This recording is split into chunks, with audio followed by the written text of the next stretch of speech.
You have some narrative in your mind that is so negative that when you look in the mirror, you see somebody worth trashing. You see what's wrong.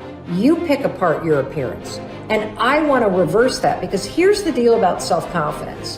Self-confidence begins with you. You realize the word self is in there, right? I can't give you confidence. I can give you a little boost. I can give you tools. I can encourage you. But confidence is forged in fire. It's something that's within you. And here's the thing I want you to realize about confidence. You are a confident person. That's why you miss feeling that way. You can only miss what you know. You've just been blocked from the feeling of it. And wherever you are right now in your life, I'm telling you, confidence is in there. You just got to figure out how to tap into it. If you're holding on to something that does not serve you, you are making a terrible error. It's going to cause all kinds of problems. You may blame other people or other things. You may blame the situation. It's you are the cause of the problem. The man that told me to pick up this book and read it, Ray Stanford, he had a saying. He used to say to me, Bob, you're the only problem you'll ever have, and you're the only solution. I think it might have taken me 5 years to understand it. But I do understand it. And you know something? I am the only problem I'll ever have, and I am the only solution. Don't hold on to anything that is not serving you. Reject it. You know the beautiful part about having an inductive reasoning factor? That's the part that chooses thoughts. You can accept or reject. The beautiful part of your mind, you can accept or reject anything that comes into your world. Accept or reject it. It's a choice. Don't hold on to anything that is not serving you. If we play the victim role, then we are using our personal power to be helpless.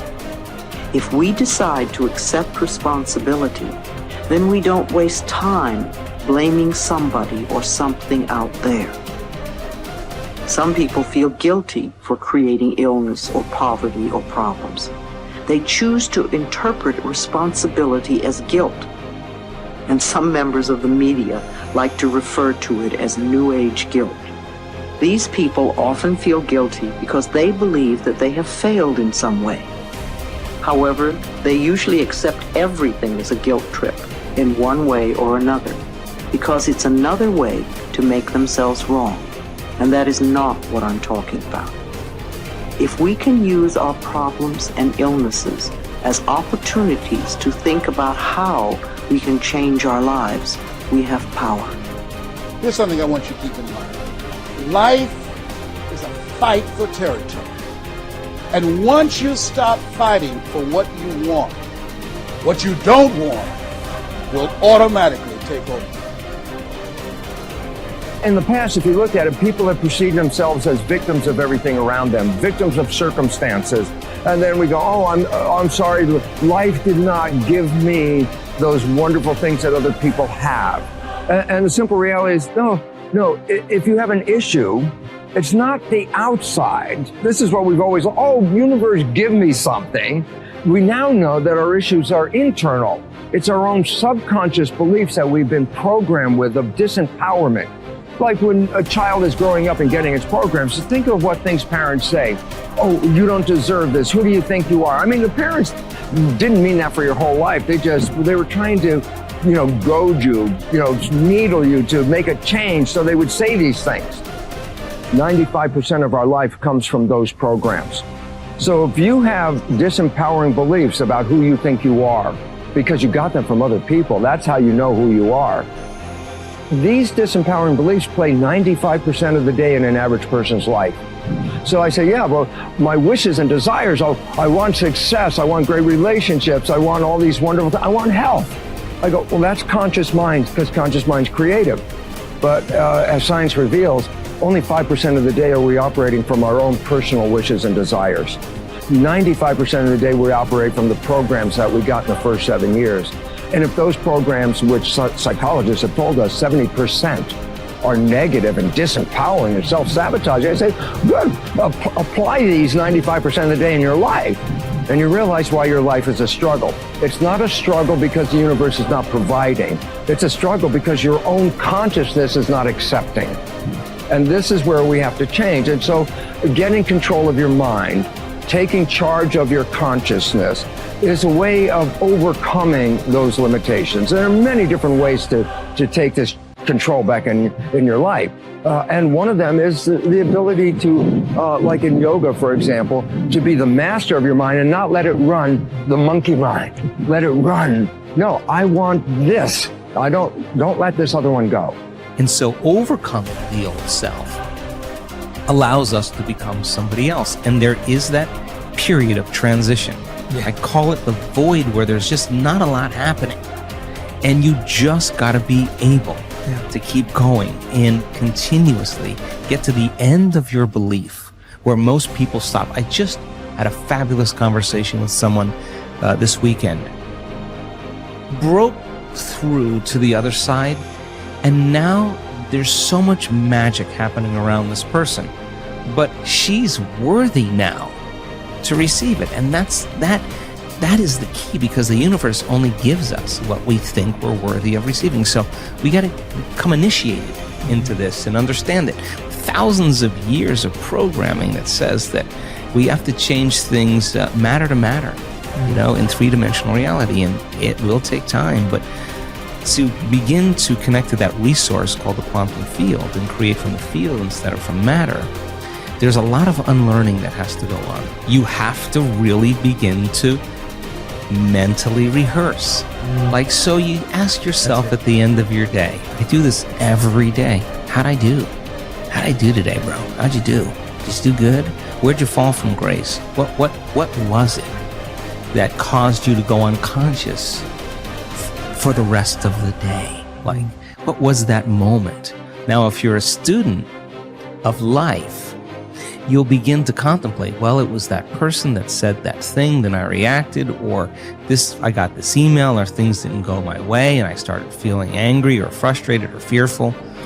The next time that happens, how could I evolve my experience? Now, you may have to search for some answers of the best model to build, or you may actually have a long contemplation and start to go, God, the next time that happens, I think I'm going to do this, or I'm going to do that, or I'm going to plan my behaviors. And the act of closing your eyes and rehearsing what you're going to do begins to install the neurological hardware in your brain to look like you already did it. Now the brain is no longer a record of the past. Now it's a map to the future. And if you keep installing that hardware, the hardware will become a software program, which means you'll just start acting like a happy person. Why? There's no magic there. You installed the circuitry. So that's more important than the news. Right. It's more important than answering any email or any text. It's more important than talking about your past. If you want to enjoy self-confidence on the outside, you must practice complete integrity on the inside. The foundation of self-confidence is for you to live your life consistent with your innermost values and principles, while thinking and acting in harmony with your highest aspirations. Men and women with the most solid self-confidence are those who are absolutely clear about what it is they believe to be right and good and worthwhile, and who live their lives consistent with these values. Everything they do or say is an expression of their innermost convictions. Your whole world can fall down around you, but as long as you know that you are doing the right thing, you will have a deep inner sense of calm that will manifest itself in an attitude of confidence and self. In an attitude of confidence and self-assurance in any situation. You will have many ups and downs in life. But what is most important is that you remain true to yourself. Your true values are only expressed in your actions, in what you do. You can tell what you truly believe by observing what you do in any situation in which you have to make a choice, especially when you are under stress and pulled in two directions at once, with opposing demands or responsibilities. This is when your true values are revealed. The action that you take in any given situation will tell you which of your values is uppermost or whether you have any values at all. It is not what you say, hope, wish, or intend, but only what you do that counts. Your choices and the actions you take tell you unerringly who you really are. You can develop within yourself a superb set of values by acting as though you already had those values. You can develop integrity and courage and compassion and confidence by behaving as though you already had these qualities. The more you act the part, especially when you demonstrate these qualities under stress or when you feel like doing or saying something else, the more rapidly these qualities become a permanent part of your mental makeup. The more you practice good values, the more rapidly you become a truly superior person. The keys to developing the unshakable self-confidence that will make everything else possible for you are self-control, self-mastery, and self-discipline. Self-confidence can come directly by behaving in a self-confident manner, but more often it comes indirectly by doing and saying the things and practicing the behaviors that lead to self-confidence. The most important self-development behavior is living consistently with your highest values at every opportunity